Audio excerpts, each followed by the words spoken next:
Welcome to Arifu Video. Selamat menyaksikan.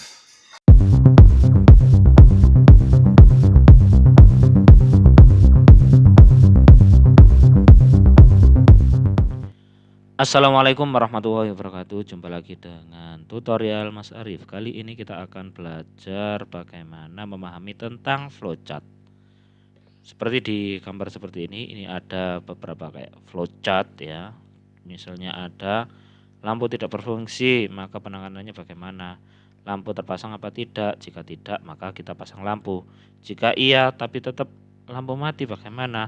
Bola lampu terbakar apa tidak? Kalau iya, ganti bola lampu. Kalau tidak, perbaiki lampunya. Seperti itu. Itu adalah salah satu contoh dari flowchart. Namun, sebelum kita mempelajari flowchart, apa sih flowchart itu?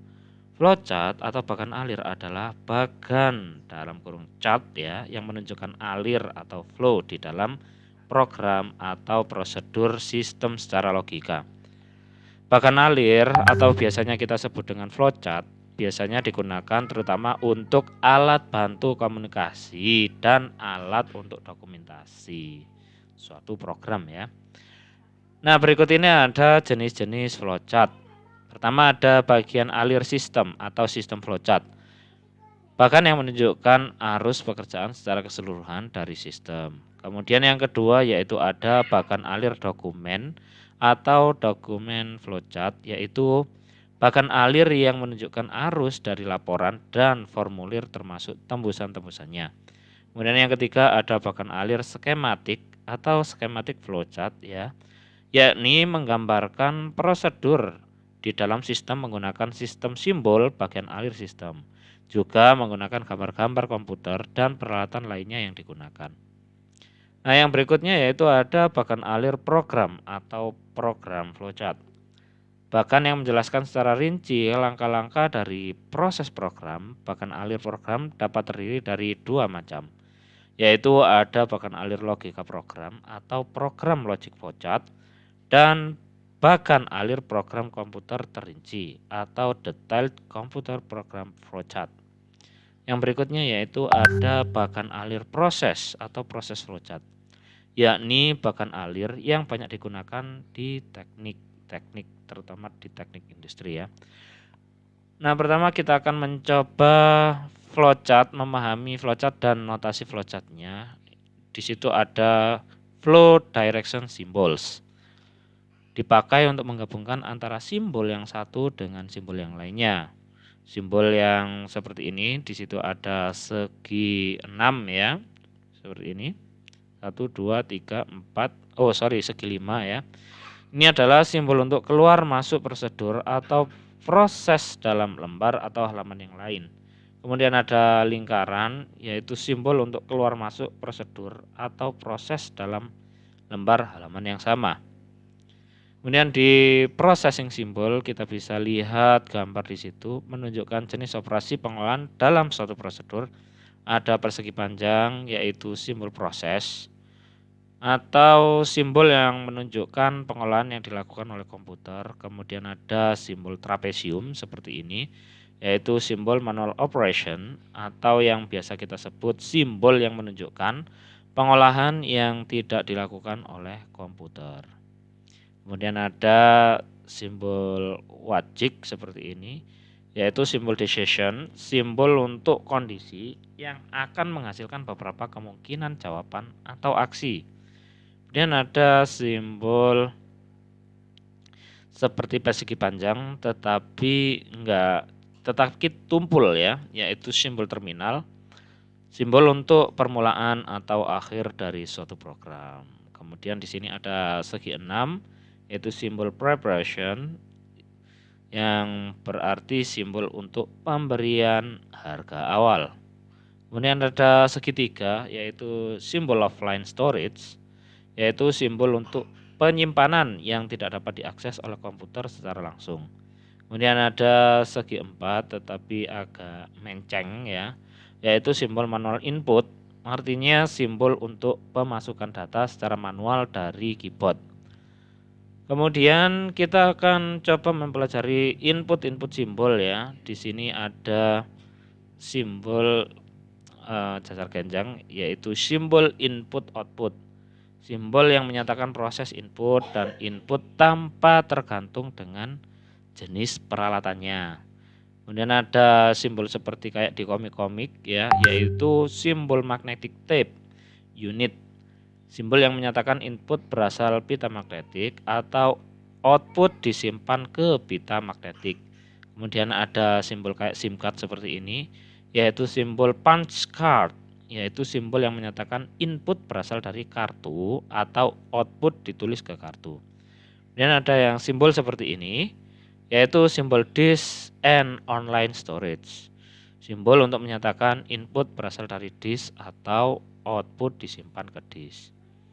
Dan ada simbol seperti ini lagi, simbol display, simbol yang menyatakan peralatan output yang digunakan, yaitu ada layer, plotter, printer, dan sebagainya. Terus ada simbol seperti segi empat tetapi bawahnya ada gelombangnya, yaitu simbol dokumen, yang artinya simbol yang menyatakan input berasal dari dokumen dalam bentuk kertas atau output dicetak ke kertas. Lantas bagaimana pedoman membuat flowchart? Beberapa petunjuk yang harus diperhatikan bila seorang analis atau programmer akan membuat flowchart seperti bagan alir atau flowchart sebaiknya digambarkan dari atas ke bawah dan mulai dari bagian kiri dari suatu halaman. Kemudian kegiatan di dalam bagan alir harus ditunjukkan dengan jelas. Terus harus ditunjukkan dari mana kegiatan akan dimulai dan di mana akan berakhirnya. Terus setiap langkah dari aktivitas harus diuraikan dengan menggunakan deskripsi kata kerja. Kemudian setiap langkah dari aktivitas harus berada pada urutan yang benar. Kemudian kegiatan yang terpotong dan akan ditempatkan pada bagian lain harus ditunjukkan dengan menggunakan simbol penghubung. Kemudian gunakan simbol-simbol flowchart yang standar, jangan membuat sendiri ya. Ini ada beberapa contoh flowchart menunjukkan bilangan ganjil atau genap. Nah, pertama di sini ada mulai, start, kemudian di sini ada input bilangan, terus hitung sisa bagi antara bilangan dengan 2. Karena ini berlanjut ya, di sini kita kasih lingkaran A, hanya langsung kita lanjutkan ke sini. Nah, setelah dihitung sisa bagi antara bilangan dengan 2, apakah sisanya 0 apa enggak? Kalau tidak, ya berarti itu adalah bilangan ganjil atau cetak ganjil. Jika 0, maka kita ganti cetak bilangan genap dan selesai. Itulah contoh dari penerapan dan pemahaman dari flowchart. Nah, ini ada contoh flowchart lainnya, proses produksi perakitan peralatan elektronik. Pertama di situ mulai ya, terus peralatan elektroniknya itu di pemasangan komponen, kemudian ada penyolderan komponen. Setelah disolder, apakah inspeksinya iya apa tidak? Kalau tidak maka diperbaiki lagi, kalau iya maka di packing dan selesai. Nah, kemudian ada bagian bagan alir sistem. Langkah-langkah pembuatan bagan alir sistem, yaitu bagan alir diawali dengan adanya sebuah prosedur sistem, baik sistem berjalan maupun sistem usulan. Prosedur sistem menggambarkan pekerjaan yang dilakukan oleh sistem. Jadi tentukan terlebih dahulu siapa yang menjadi sistem. Sistem bisa berupa orang, bagian atau bahkan sebuah sistem yang menerima data dari pihak luar untuk kemudian mengolah data tersebut dan mengeluarkan informasi untuk pihak luar ya.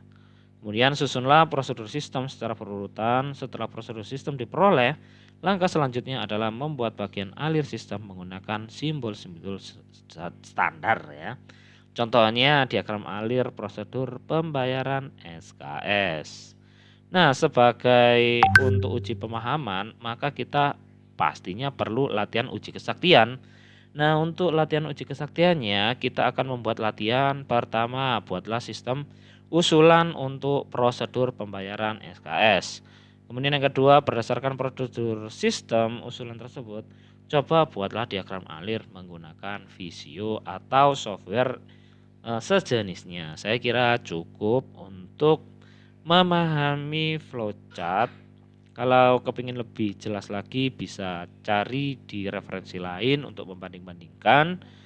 Saya kira cukup sekian. Wallahul muwaffiq ila aqwamit thoriq. Wassalamualaikum warahmatullahi wabarakatuh.